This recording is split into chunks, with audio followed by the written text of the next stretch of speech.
Assalamualaikum warahmatullahi wabarakatuh. Alhamdulillahi rabbil alamin alladzi hadana li hadza wa ma kunna linahtadiya laula an hadana Allah. Asyhadu an la ilaha illallah wahdahu la syarika lah wa asyhadu anna Muhammadan abduhu wa rasuluh la nabiyya wa rasul ba'da. Allahumma shalli wa sallim ala sayyidina Muhammad wa ala ali sayyidina Muhammad amma ba'd. Lanjutkan tentang pembahasan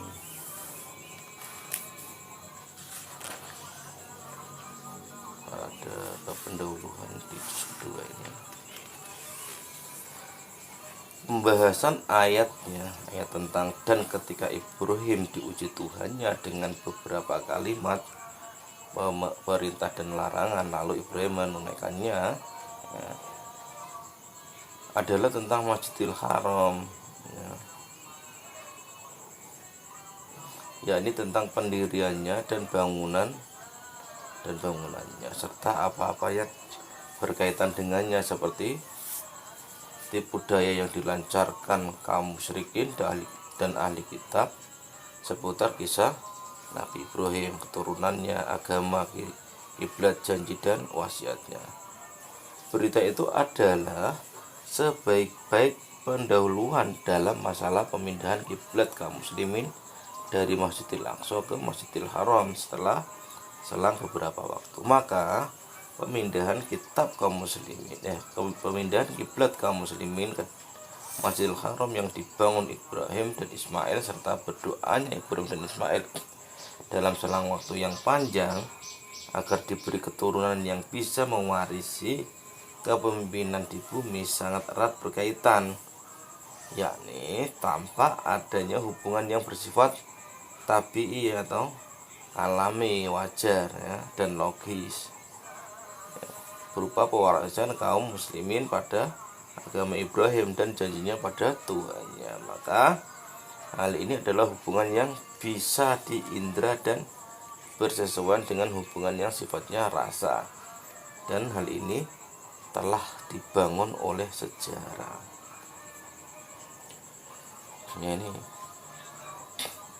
Ini sebuah kabar yang luar biasa, ya, karena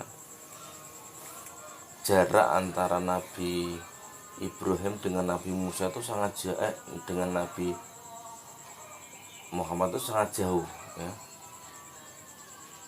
sangat jauh.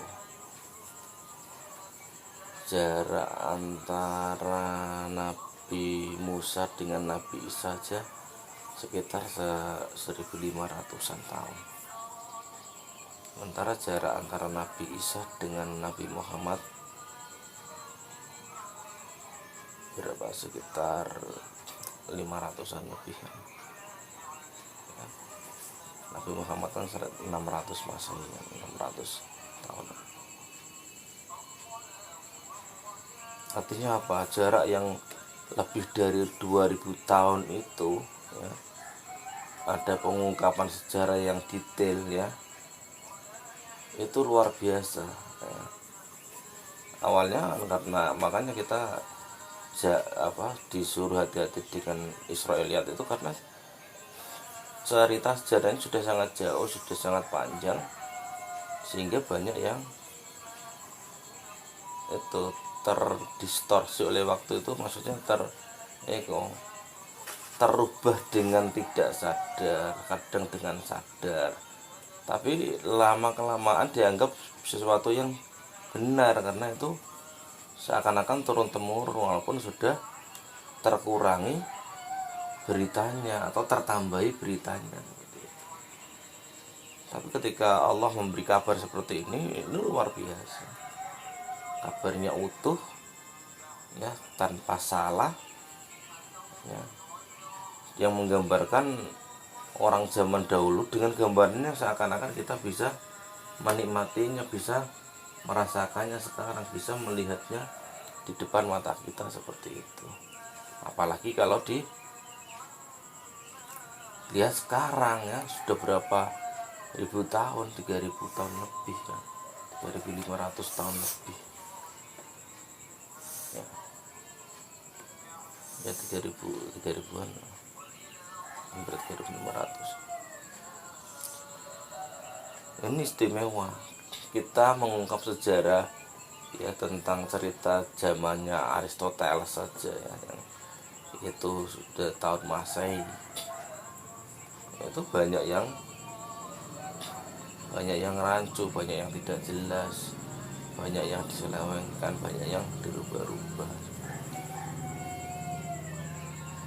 Cerita tentang Nabi Musa aja sudah banyak yang dirubah-rubah.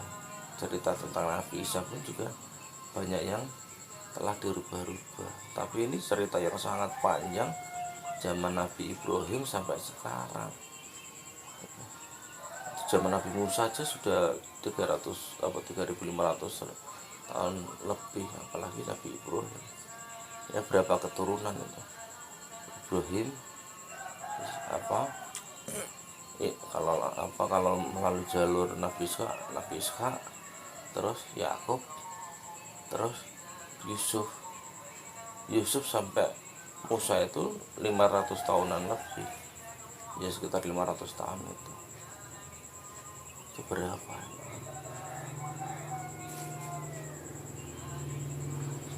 Dan sejarahnya dan ceritanya masih utuh seperti ini mukjizat yang tidak bisa anggap sepele.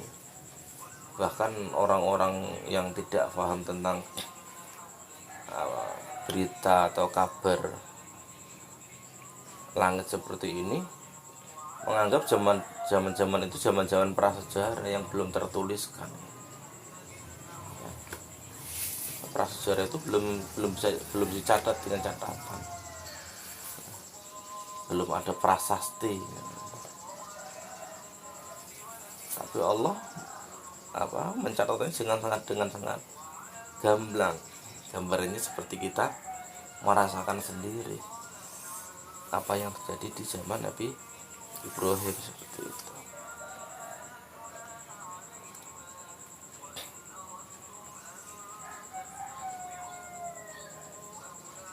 Maka hal ini adalah hubungan yang bisa diindra dan bersesuaian dengan hubungan yang sifatnya rasa, dan hal ini telah dibangun oleh sejarah.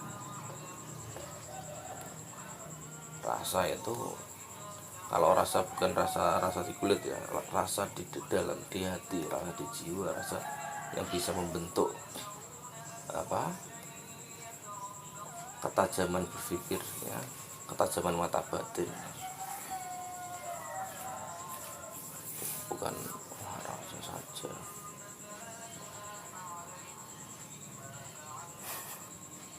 Allah Subhanahu wa Ta'ala telah memerintahkan kepada Ibrahim agar menjadi bagian dari kaum muslimin, dan Ibrahim juga memerintahkan berislam kepada anak keturunannya sebagaimana janji Yakub, yaitu Israel itu. Yakub itu nama lainnya Israel. Maka Bani Israel itu anak keturunannya Nabi Yakub.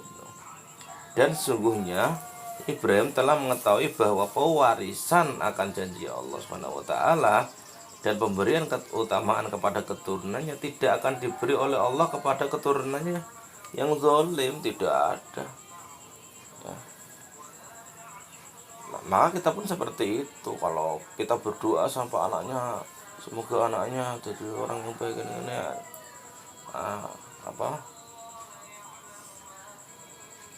kalau anaknya zalim ya tidak masuk dalam doanya orang tua, walaupun mendoakan agar anaknya jadi soleh.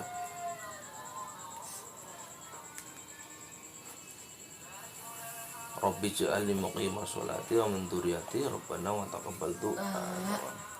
Tapi anaknya itu, kalau anaknya disuruh sholat nggak mau, atau disuruh sholat gojekan, nah ya udah nanti nggak masuk doa itu. Maka harus dijaga ya, setelah sholat nggak boleh gojek ya.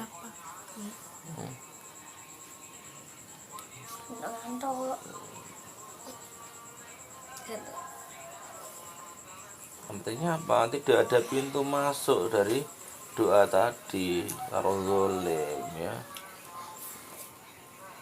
Selain itu, Allah Subhanahu wa taala memerintahkan kepada Ibrahim dan Ismail untuk menegakkan dasar-dasar Baitul Haram.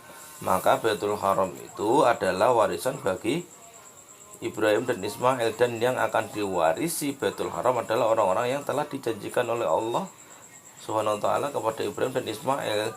Dan umat Islam adalah pewaris janji Allah Subhanahu wa taala, ya, kepada Nabi Ibrahim dan Nabi Ismail yang keduanya telah diberi keutamaan. Maka secara tabii atau alami dan wajar serta logis, ya, bahwa umat Islamlah yang mewarisi Baitullah di Mekah yang sekaligus menjadi kiblat sholat bagi umat Islam. Itu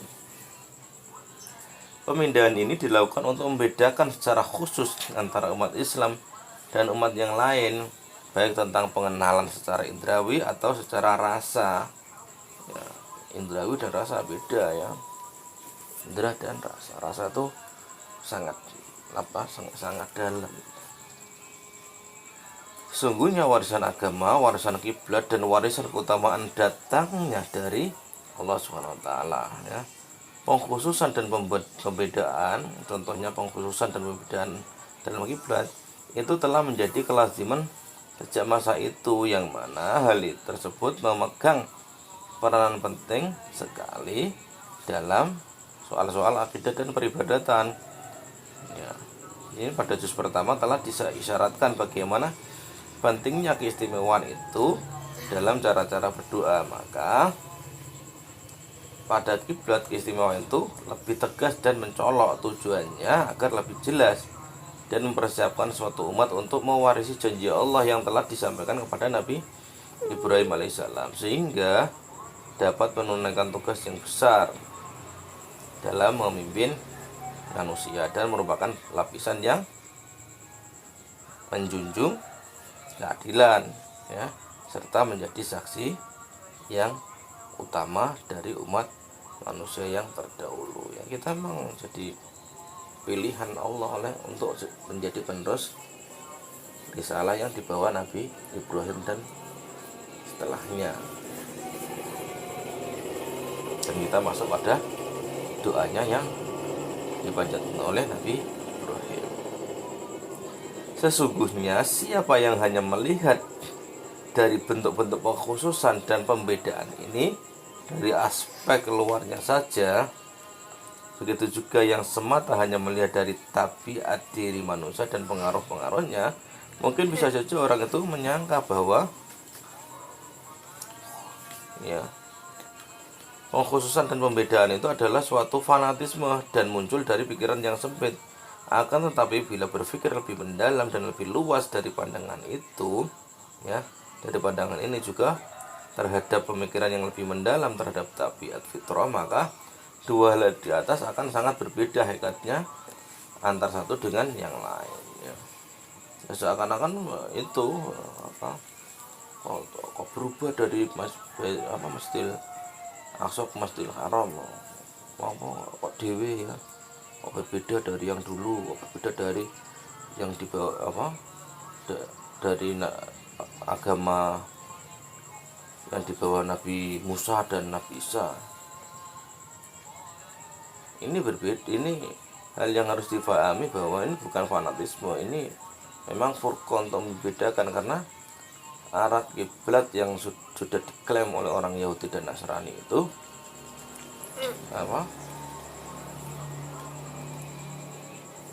pengajaran yang ada yang diwariskan dari Nabi Musa dan Nabi Isa sudah banyak diubah-ubah, ya.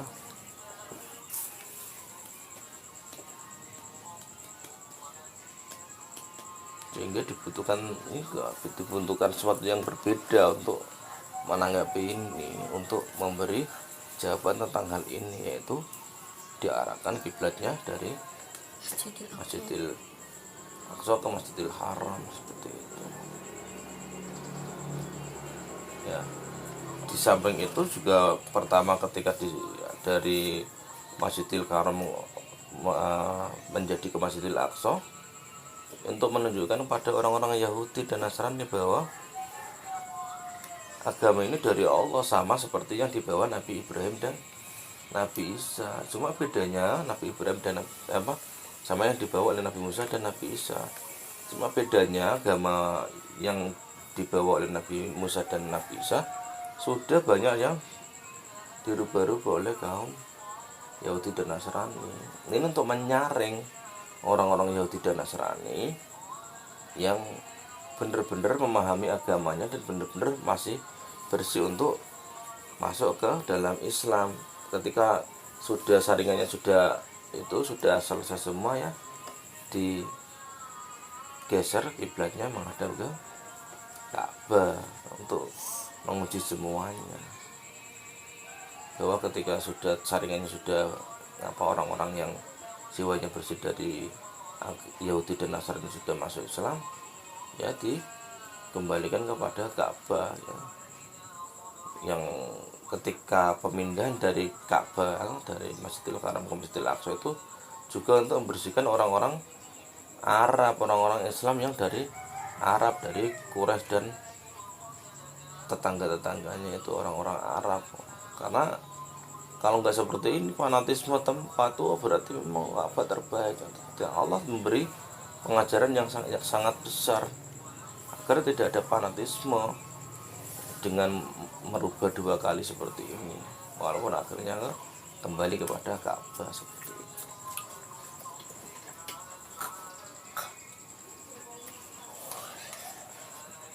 Cukup sini dulu. Wassalamualaikum warahmatullahi wabarakatuh. Waalaikumsalam warahmatullahi wabarakatuh.